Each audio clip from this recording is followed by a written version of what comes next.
साथियों, कल सुबह से देशी गाय का ही विषय चल रहा है। साथियों, आप जब ईश्वर की व्यवस्था में जाओगे और ईश्वर की व्यवस्था को यानी संविधान को, ईश्वर के संविधान का अभ्यास करोगे, जंगल प्रकृति ईश्वर का संविधान है, तो आपको कुछ आश्चर्यचकित दृश्य दिखाई देंगे। आप सोचने लगेंगे ये कैसे हो रहा है।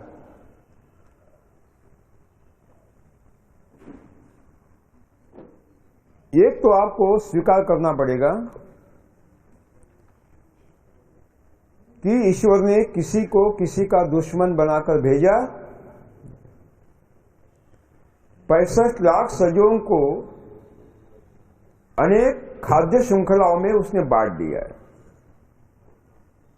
अनेक खाद्य श्रृंखलाओं में। अब ये जंगल का पौधा अनगिनत फलों से लदा हुआ खड़ा है, बेदाग फल है, अकाल में भी अनगिनत फल है, बिना मानवीय सहायता, बिना मानवीय अस्तित्व।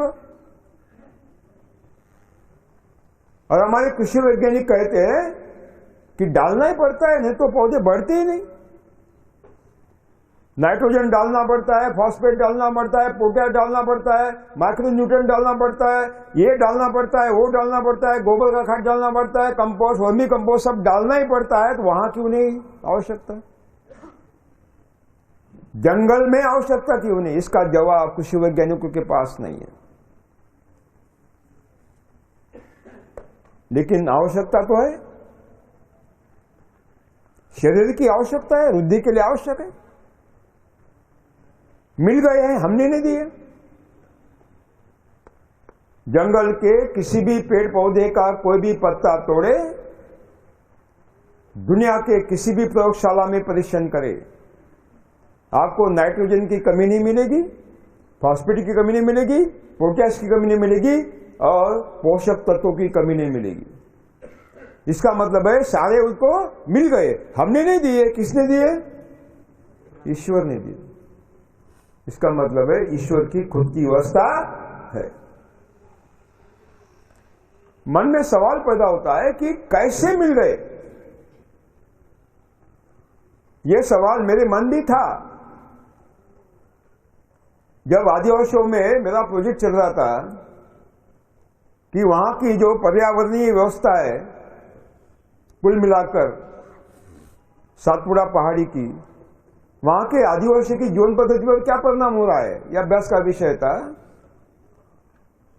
लगातार हम जंगल में जाते थे, मैं देख रहा था, जो मैं वहां देख रहा था वो अलग था और हमारे कृषि वैज्ञानिक मुझे कॉलेज में जो बता रहे थे, यूनिवर्सिटी में, वो अलग बता रहे थे। उल्टा, ठीक उल्टा बता रहे थे, ठीक उल्टा बता रहे थे। कृषि विज्ञान अज्ञान है, ज्ञान नहीं, विज्ञान नहीं, पूरा अज्ञान। और अज्ञान फैला रहे यूनिवर्सिटी के माध्यम से, तनखे मिलते हैं अज्ञान फैलाने के। जंगल में मैं देख रहा था कि मानवीय हस्तक्षेप के बिना